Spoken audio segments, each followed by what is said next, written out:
បងនៅភ្នំពេញហើយបងអត់មានចង់កម្ចីជាមួយខាងណាទេអត់ដែលកម្ចីសោះឬក៏ស្លុកកម្ចីមួយខាងស្ថាប័នណាមួយប៉ុន្តែในការបងទៀងទាត់របស់បងល្អធ្វើឲ្យបន្ទុក CC បងល្អសិនជាបងប្អូនហើយមួយទៀតបងប្អូនគឺជាអ្នករកស៊ីមិនថាបងជាអ្នកធ្វើការរដ្ឋឬឯកជនទេហើយបច្ចុប្បន្នហ្នឹងត្រូវការឡានសម្រាប់ប្រើប្រាស់ប្រចាំថ្ងៃអាចមើលទៅលើ model ឡាន BYD CL05 នេះបានចំពោះ model ឡាននេះជាប្រភេទឡានសាំងលើអគ្គិសនីបងប្អូនតែយើងប្រើប្រព័ន្ធ DMI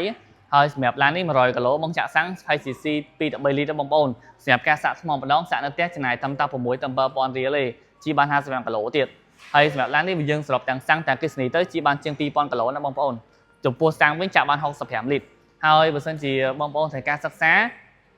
រំលោះគឺយើងមានសហការជាមួយនឹងខាងស្ថាប័នធនាគារសិនហានបងប្អូនចាំបងប្អូននៅភ្នំពេញអាចសិក្សាបានហើយសម្រាប់លក្ខខណ្ឌវិញគឺពិសេសដែរគឺការប្រាក់វិញត្រឹមតែ 6.5% ក្នុងមួយ